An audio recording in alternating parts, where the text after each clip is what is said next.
जमीन के बदले नौकरी मामले में बतौर आरोपी बिहार के उप मुख्यमंत्री तेजस्वी यादव, लालू प्रसाद और राबड़ी देवी की पेश हुई आज सीबीआई की चार्जशीट पर दिल्ली की राउज एवेन्यू कोर्ट में होगी सुनवाई।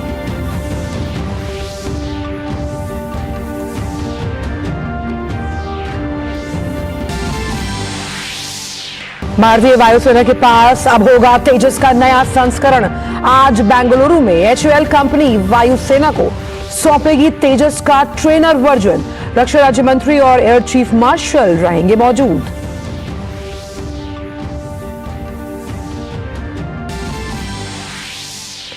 आरबीआई की मौद्रिक नीति समिति की बैठक आज से 3 दिन की समीक्षा के बाद शुक्रवार को होगी नतीजों की घोषणा।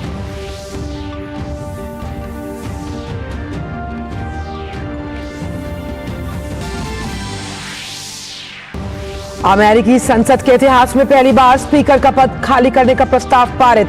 पद से बेदखल किए गए रिपब्लिकन पार्टी के केविन मैककार्थी अब नए स्पीकर का होगा चुनाव।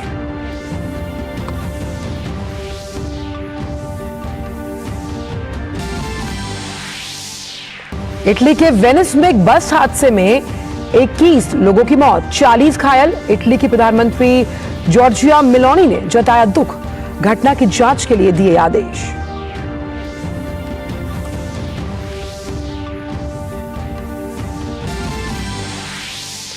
एशियाई खेलों में आज जावलिन में स्वर्ण जीतने के इरादे से उतरेंगे नीरज चोपड़ा। मुक्केबाजी में भी होगी स्वर्ण की उम्मीद। 15 स्वर्ण के साथ 59 पद जीतकर भारत चौथे स्थान पर बरकरार।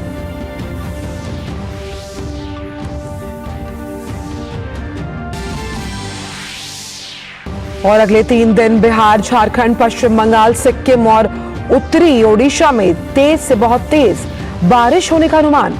सोनभद्र जिले के चुर्क में सबसे ज्यादा 16 सेंटीमीटर बारिश दर्ज।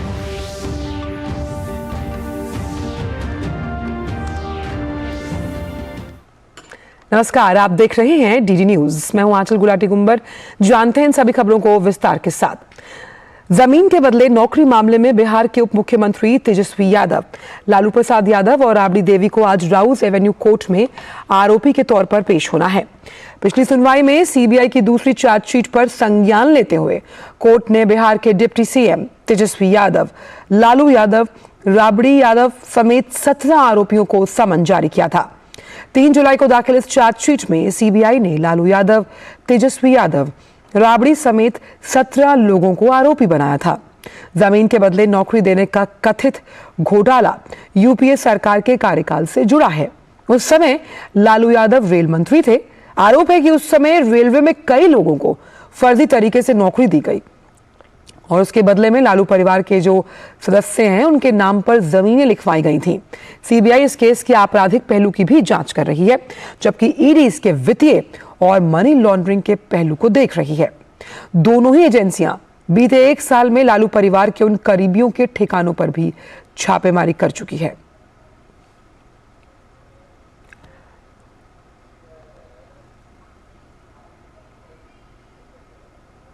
और इस वक्त एक बड़ी खबर हम आपके लिए ट्रैक कर रहे हैं। आप कि जो सांसद हैं संजय सिंह, उनके आवास पर ईडी के छापे, इस पर तो हम आपसे बात करेंगे ही, साथ ही साथ रुक करते हैं अब अगली खबर का। भारत का लाइट कॉम्बैट एयरक्राफ्ट तेजस नए कीर्तिमान बना रहा है। आज का दिन भी तेजस। और बड़ी खबर आपके लिए, आप सांसद संजय सिंह के आवास पर ईडी की टीम पहुंची है, वहां पर छापेमारी चल रही है और इस बड़ी खबर को हम आपके लिए ट्रैक करें। ईडी लगातार संजय सिंह पर नजर बनाए हुए थी और सर्च के लिहाज से, यानी सर्च ऑपरेशन के लिहाज से ईडी यहां पर पहुंची है। राज्यसभा सांसद हैं संजय सिंह आप पार्टी से और दिल्ली स्थित उनके आवास पर ईडी की तलाशी इस वक्त चल रही है। लगातार आपकी जो पार्टी है उस पर शराब घोटाले मामले को लेकर जो तमाम एजेंसियां हैं उनका शिकंजा कसता हुआ नजर आ रहा है।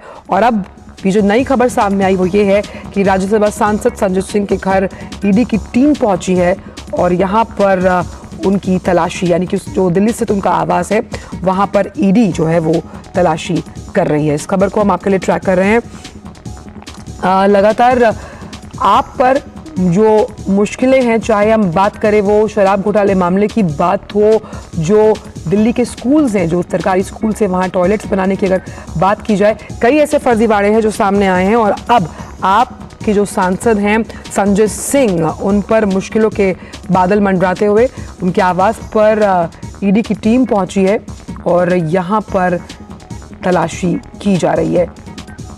बड़ी खबर आपके लिए। सबसे अहम बात यहाँ पर यह है कि संजय सिंह को अपने विवादित बोलों की वजह से राज्यसभा में जो उपराष्ट्रपति हैं, यानी कि जो उनके द्वारा सभापति द्वारा भी पूरे सत्र के लिए निलंबित किया गया था और अब संजय सिंह लगातार जिस तरह से आरोप प्रत्यारोप करते हैं, कुछ वजहों की वजह से ईडी वहां पर तलाशी ले रही है। इससे जुड़े तमाम जो आगे अपडेट्स हैं वो हम आपसे लगातार साझा करते रहेंगे। और अब बात करते हैं तेजस की। भारत का लाइट कॉम्बैट एयरक्राफ्ट तेजस नई कीर्तिमान बना रहा है।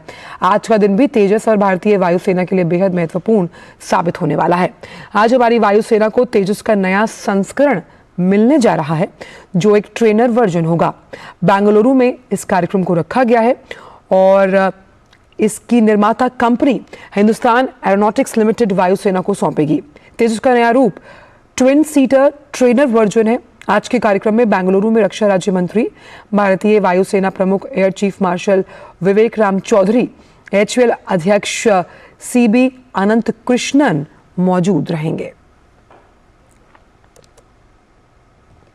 भारत के 3 दिवसीय दौरे पर आई डोमिनिकन गणराज्य की उपराष्ट्रपति रकेल पेना रॉड्रिग्स आज उपराष्ट्रपति जगदीप धनखड़ के साथ मुलाकात करेंगी। डोमिनिकन रिपब्लिक और IIT दिल्ली के बीच MOU पर भी हस्ताक्षर होंगे। इससे पहले कल नई दिल्ली में विदेश मंत्री S जयशंकर ने डोमिनिकन गणराज्य की उपराष्ट्रपति रकेल पेना रॉड्रिग्स से मुलाकात की। बैठक में व्यापार, वाणिज्य, शिक्षा, रक्षा, अंतरिक्ष और नवीकरणीय ऊर्जा में द्विपक्षीय संबंधों को लेकर चर्चा की गई। इसके साथ ही क्षेत्रीय और बहुपक्षीय मुद्दों पर भी विचारों का आदान प्रदान किया गया। निर्वाचन आयोग ने तेलंगाना विधानसभा चुनाव की तैयारी के सिलसिले में विभिन्न राजनीतिक दलों के साथ बैठक की। मुख्य निर्वाचन आयुक्त राजीव कुमार की अगुवाई में दल ने राजनीतिक दलों के मुद्दों पर विचार किया। इनमें भारतीय जनता पार्टी, कांग्रेस, भारत राष्ट्र समिति, आम आदमी पार्टी, मार्क्सवादी communist party, Bahujan Samaj party और मजलिसे इत्तेहादुल मुस्लिमीन शामिल थे। बैठक में निर्वाचन आयुक्त अनूप चंद्र पांडे और अरुण गोयल के अलावा वरिष्ठ अधिकारियों की एक टीम ने भाग लिया। 6 राष्ट्रीय दलों और 4 क्षेत्रीय दलों के प्रतिनिधि मंडलों ने अलग से निर्वाचन आयोग से मुलाकात की।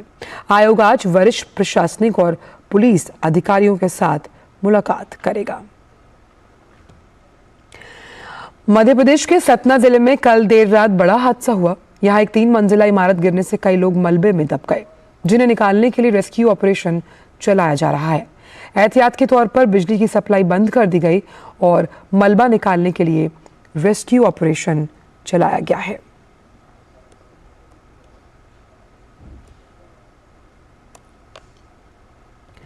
खबर आरबीआई से। आरबीआई गवर्नर शक्तिकांत दास की अध्यक्षता वाली 6 सदस्यीय मौद्रिक नीति समिति की 3 दिन की बैठक आज शुरू होगी। आरबीआई के गवर्नर शक्तिकांत दास बैठक के निष्कर्ष और जो निर्णय लिए गए हैं उसकी घोषणा शुक्रवार को मुंबई में करेंगे। फरवरी 2023 के बाद से रिजर्व बैंक ने रेपो रेट में बढ़ोतरी नहीं की। फिलहाल रेपो रेट 6.5% पर है। लिहाजा नजरें इस बात पर टिकी होंगी क्या इसे बदला जाएगा या फिर यथावत रखने का फैसला किया जाएगा। आरबीआई के गवर्नर शक्तिकांत दास की अध्यक्षता में 6 सदस्यों की समिति इस विषय पर गौर करेगी। प्रधानमंत्री नरेंद्र मोदी 5 अक्टूबर को जोधपुर में केंद्र सरकार के कई प्रोजेक्ट्स और शिलान्यास करने के कार्यक्रम में शामिल होंगे। इस सिलसिले में केंद्रीय मंत्री गजेंद्र सिंह शेखावत से बात की है हमारे संवाददाता चंद्रशेखर ने। आइए सुनते हैं। हमारे साथ इस वक्त मौजूद हैं केंद्रीय मंत्री गजेंद्र सिंह शेखावत जी। माननीय प्रधानमंत्री जी का निरंतर राजस्थान में प्रवास हो रहा है। कल चित्तौड़गढ़ में उन्होंने मेवाड़ के लिए हजारों करोड़ की योजनाओं की सौगात दी थी और परसों जोधपुर में पश्चिमी राजस्थान के लिए अनेक तोहफे लेकर के माननीय प्रधानमंत्री जी आ रहे हैं। जोधपुर रेलवे स्टेशन के रीडेवलपमेंट प्रोग्राम, जोधपुर एयरपोर्ट के नए टर्मिनल का शिलान्यास, ट्रॉमा हॉस्पिटल का शिलान्यास, एम्स में IIT का लोकार्पण, सड़क की परियोजनाएं, रेल के इलेक्ट्रिफिकेशन की परियोजनाएं, ऐसी अनेक परियोजनाओं की सौगात लेकर के माननीय प्रधानमंत्री जी आएंगे। प्रधानमंत्री ने कई सारे जब चित्तौड़गढ़ की जो रैली हुई थी कई सारे वादे भी किए हैं और आप एक बड़ा चेहरा हैं राजस्थान की अगर बात करें तो कितनी जिम्मेदारी इसको आप ले रहे हैं? देखिए, निश्चित रूप से प्रधानमंत्री जी के श्रीमुख से निकला हुआ हर एक शब्द और उनका हर एक संकल्प सिद्ध हो। हम भारतीय जनता पार्टी के परिवार के हर एक कार्यकर्ता देश भर में, दुनिया भर में जितने हैं, हम सब के लिए वो एक संदेश है, एक निर्देश है और उस संकल्प को सिद्ध करना हमारा कर्तव्य है।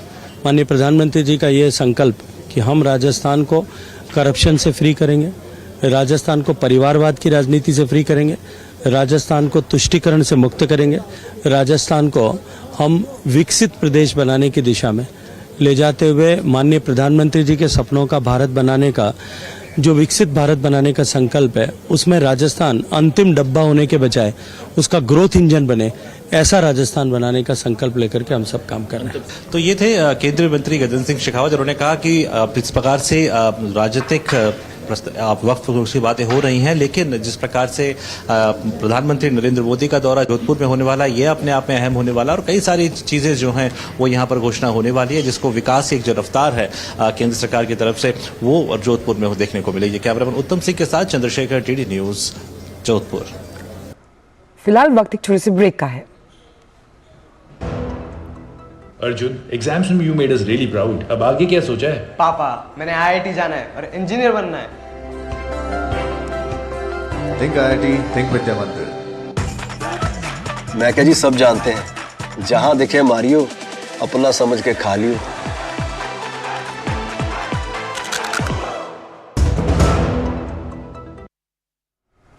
ब्रेक के बाद सभी का स्वागत है और आइए अब खबरों के कारवां को बढ़ाते हैं आगे। 5 साल पहले राजस्थान की कांग्रेस सरकार ने सत्ता में आने से पहले किसानों की ऋण माफी का वायदा किया था।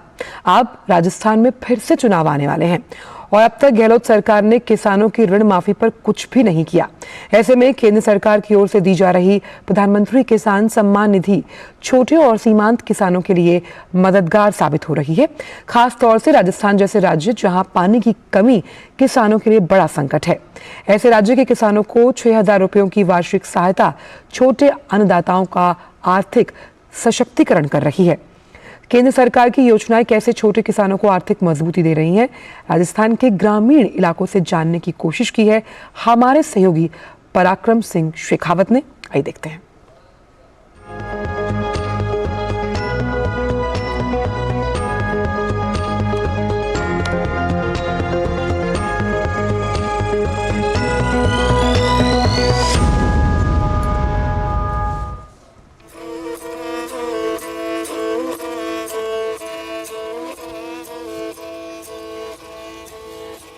सारंगी पर बजता ये राजस्थानी लोकगीत पहचान है राजस्थान की लोक संस्कृति की। और हम आ पहुंचे हैं जयपुर से 25 किलोमीटर दूर बस्सी गांव में। किसानों को हमारे देश में अन्नदाता कहा जाता है। कहा यह भी जाता है कि जो असली भारत है वो गांवों में बसता है। लिहाजा जमीनी स्तर पर यहाँ से ये समझने की कोशिश होगी कि जो किसानों को मजबूती देने के केंद्र सरकार के प्रयास हैं वो धरातल पर किस तरीके से साकार रूप ले रहे हैं। सबसे पहला सवाल मेरा यही है कि वर्तमान समय में जो केंद्र सरकार है उसके माध्यम से एक सबसे बड़ी सहायता किसानों को, जो आर्थिक सहायता हम कह सकते हैं, वो किसान सम्मान निधि के रूप में दी जाती है। इस सहायता को कितना मददगार आप मानते हैं, कैसे आपको इसका लाभ मिल रहा है, ये बताइए। ये 6,000 रुपये साल का मिलता है। इससे किसान से जी आपका खाद बीज का काम कर लेता है जी। और ये सरकार ने ये चला रखी है, बहुत बढ़िया योजना है, प्रधानमंत्री जी ने ये चला रखी है योजना जी। खेती से जुड़े हुए हिसाब से जी पैसे की कमी होती हो तो जो 6,000 रुपये आते हैं उससे जो खाद बीज टाइम पे ले आते हैं और खेती कर लेते हैं जी उससे। अब ये जो राशि हस्तांतरित की जाती है वो सीधे लाभार्थियों के यानी कि किसानों के सीधे खातों में जाती है, तो आपको क्या ये राशि समय पर मिल रही है और इसमें किसी तरह की कोई परेशानी? नहीं, कोई परेशानी नहीं हो। टाइम पे टाइम आई है बैंक में, हमारे सीधे बैंक में आती है और बैंक से हम निकला के हमारे खेती में काम लेते हैं, टाइम से टाइम आती है। केंद्र सरकार की तरफ से ये जो योजना है वो सीधे किसानों के खाते में आ रही है और उसका सीधा लाभ किसानों को पहुंच रहा है और समय पर उनको इसके जरिए आर्थिक सहायता मिल रही है। समझना चाहेंगे आपसे, किसान सम्मान निधि योजना के शुरू होने के बाद किस तरीके के बदलाव आए हैं और कैसे सहायता मिली है आपको खेती के लिए? साहब देखो, इसके बाद में ये बदलाव आया है कि अब हमारे को टाइम पे खाद बीज मिल जाता है, क्योंकि हमारे पास ये पैसे उपलब्ध रहते हैं जो प्रधानमंत्री जी के द्वारा जो डाले जाते हैं खाते में, वो पैसे हमारे पास मौजूद रहते हैं। तो हमारे को खेती उस समय जुताई बुआई करने या खाद बीज लाने में कोई परेशानी नहीं रहती है और वो पैसा हमारे पास रहता है सुरक्षित और तुरंत जा करके खाद बीज ले आते हैं। केंद्र सरकार की जो जन कल्याणकारी योजना है खासतौर से हमारे अन्नदाताओं के लिए, आप सबके लिए, किसानों के लिए, उन योजनाओं का लाभ किस तरीके से मिल रहा है आपको? उन योजनाओं का लाभ अच्छी डायरेक्ट खातों में पेमेंट आता है, उससे हमको फायदा होता है। हमको किसी साहूकार के यहाँ या किसी के हाथ फैलाने की जरूरत नहीं पड़ती है। यदि हम बात करें राजस्थान सरकार की, गहलोत सरकार की, तो किस तरीके का उनका व्यवहार रहता है किसानों को लेकर के और वो क्या कोई सुनवाई वहां पर आप लोग की होती है? किस तरीके का माहौल है उन सारी चीजों को लेकर? राजस्थान सरकार की तो क्या बोले, उन्होंने शुरुआत में उन्होंने जो आने से पहले जो घोषणाएं की थी उसको एक भी खरी नहीं उतरी। उन्होंने बोला था राजस्थान जो किसानों का ऋण चुकाने की, वो आज तक नहीं चुका। दोबारा चुनाव आने लग गए, उनका वादा तो सबसे पहला पूर्ति ये नहीं। आज किसान जो हमारे जो मोदी जी हमें 6 महीने और राशन देते हैं मंथली, उनका 6 महीने से बंद पड़ा है, वो बिल्कुल नहीं देते हैं। वो उन्होंने बंद कर दिया, जो फ्री में जो चल रहा है वो भी बिल्कुल बंद कर दिया उन्होंने। राजस्थान सरकार तो बिल्कुल किसानों के ऊपर वो बिल्कुल अत्याचार है उनका। तो हम दूसरी विधानसभा चुनाव में हैं, मतलब लगभग 5 साल पूरे होने जा रहे हैं।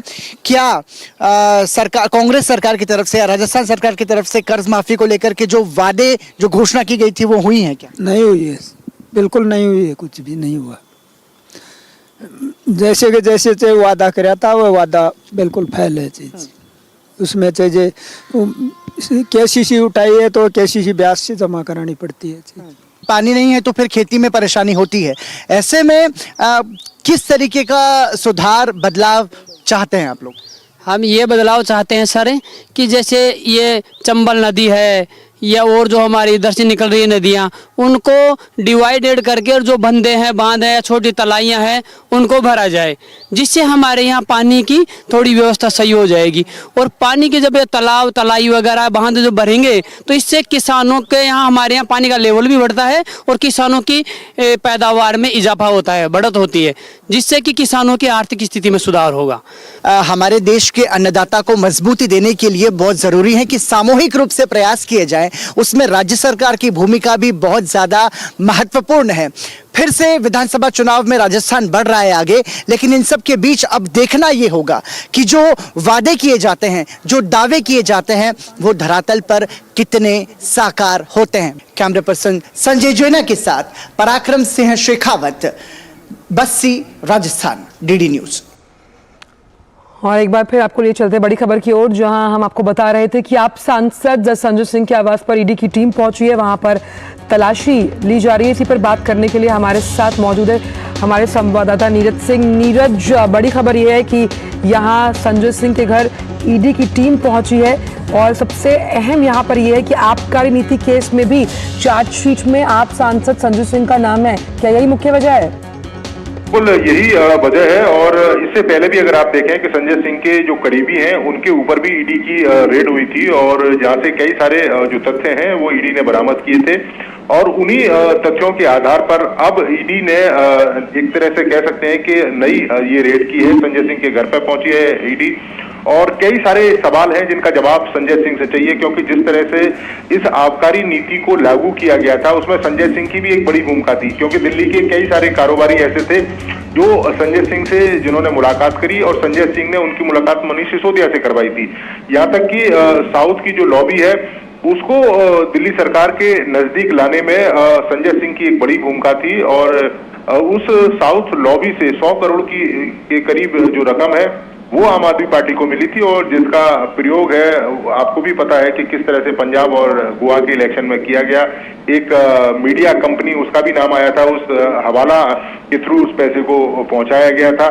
यही कारण है कि संजय सिंह इसमें मेन कह सकते हैं कि कड़ी है और उस कड़ी को सुलझाने के लिए ईडी लगातार पूछताछ भी कर रही है। इससे पहले इनके करीबियों से भी ईडी ने पूछताछ करी थी। अब संजय सिंह के पास पहुंची है इसी सिलसिले में नई जानकारी के साथ ईडी। नीरज, इससे पहले हमने ये देखा कि जो सहयोगी या फिर करीबी रहे हैं संजय सिंह के, चाहे अजीत त्यागी की बात की जाए, सर्वेश मिश्रा का भी नाम सामने आया, वहां पर भी ईडी ने छापा मारा था। क्या वहां से कुछ टिप्स मिलते हुए? देखिए, बिल्कुल वहीं से टिप्स मिले हैं। आप देखें कि अजीत त्यागी और सर्वेश मिश्रा काफी करीबी हैं संजय सिंह के, और ये सुनने में भी आया था और ये तथ्य भी सामने आए थे चार्जशीट में भी जब ईडी ने इसमें दाखिल की थी कि कई सारे मिडिल मैन थे जो इस आबकारी नीति में एक बड़ी भूमिका निभा रहे थे। चाहे वो दिल्ली सरकार और जो शराब कारोबारी हैं उनके बीच की कड़ी थी ये तमाम जो मिडिल मैन है। आपने देखा किस तरीके से कम्युनिकेशन, आम आदमी पार्टी के कम्युनिकेशन हेड, उनकी भूमिका थी, वो साउथ लॉबी से किस तरीके से मिल रहे थे। संजय सिंह की जो मुलाकात है वो एक रेस्टोरेंट में होती है। संजय सिंह पार्टी के लिए काम करने के लिए बात करते हैं, पार्टी को फंड जुटाने के लिए बात करते हैं और फिर मनीष सिसोदिया के पास लेके जाते हैं। तो ये तमाम पहलू ईडी की चार्जशीट में भी थे, ये तमाम पहलू जांच के दौरान भी सामने आए थे। यही कारण है कि जब अजीत त्यागी और सर्वेश मिश्रा के यहाँ ईडी की टीम पहुंची थी तो वहां से कुछ इनपुट मिले और उसी इनपुट को पुख्ता किया ईडी ने और अब संजय सिंह के पास पहुंची उनके जवाब लेने के लिए। चलिए, तो मुश्किलों में घिरते हुए नजर आ रहे हैं संजय सिंह। आपसे आगे भी अपडेट्स लेते रहेंगे बुलेटिन में। नीरज, बहुत बहुत शुक्रिया इन तमाम जानकारियों को हमसे साझा करने के लिए। बढ़ते आगे, लद्दाख हिल डेवलपमेंट काउंसिल करगिल के लिए आज मतदान होने वाला है। करगिल की 26 सीटों पर 87 उम्मीदवार चुनावी मैदान में हैं। कुल 278 मतदान केंद्रों पर मतदान होना है, जिसके लिए सुरक्षा के पुख्ता इंतजामात किए गए हैं। इनमें से 114 मतदान केंद्र अति संवेदनशील हैं, 99 मतदान केंद्र संवेदनशील, वहीं 65 मतदान केंद्र सामान्य श्रेणी में हैं। चुनाव को सुचारू रूप से संपन्न कराने के लिए सामान्य, संवेदनशील और अति संवेदनशील मतदान केंद्रों की पहचान कर उचित सुरक्षा की व्यवस्था की गई है और कुछ मतदान केंद्रों पर सीसीटीवी कैमरास भी लगाए गए हैं। ये पहली बार है जब लद्दाख हिल डेवलपमेंट काउंसिल करगिल के लिए हो रहे चुनाव में M2 टाइप मशीन्स के जरिए ईवीएम में मत डाले जा रहे हैं। लद्दाख के केंद्र शासित प्रदेश बनने के बाद क्षेत्र में पहली बार मतदान हो रहा है। रिपब्लिकन पार्टी के केविन मैककार्थी को अमेरिकी प्रतिनिधि सभा के अध्यक्ष पद से हटा दिया गया। 234 साल के इतिहास में पहली बार सदन ने 216-210 वोटों के साथ स्पीकर का पद खाली करने के प्रस्ताव को समर्थन दिया। कल देर रात मैट गेट्स ने स्पीकर को हटाने के लिए सदन में प्रस्ताव पेश किया था। राष्ट्रपति चुनाव से 1 साल पहले मैककार्थी की जगह लेने के लिए अब चुनाव होगा। बताएं कि पिछले हफ्ते उन्होंने अमेरिका में शटडाउन को रोकने के लिए स्टॉप गैग फंडिंग उपाय पारित करने के लिए डेमोक्रेट के साथ ये साथ दिया और बताया ये भी जा रहा है कि मैककार्थी का ये कदम रिपब्लिकन पार्टी के नेताओं को पसंद नहीं आया। बात खेल जगत की। एशियाई खेलों में भारतीय दल अब तक के अपने सबसे सफल प्रदर्शन के करीब पहुंच गया। मौजूदा 19वें एशियाई खेलों में भारत ने 15 और स्वर्ण, 26 रजत, 28 कांस्य पदक के साथ 69 पदक जीत लिए। जकार्ता में 2018 में हुए एशियाई खेलों में भारत ने सबसे अच्छा प्रदर्शन किया। उस समय भारत ने 16 स्वर्ण सहित कुल 70 पदक जीते। ऐसे में उम्मीद यही की जा रही है कि भारत आज इस आंकड़े को पीछे छोड़ते हुए सबसे ज्यादा पदक जीतने में सफल हो जाएगा।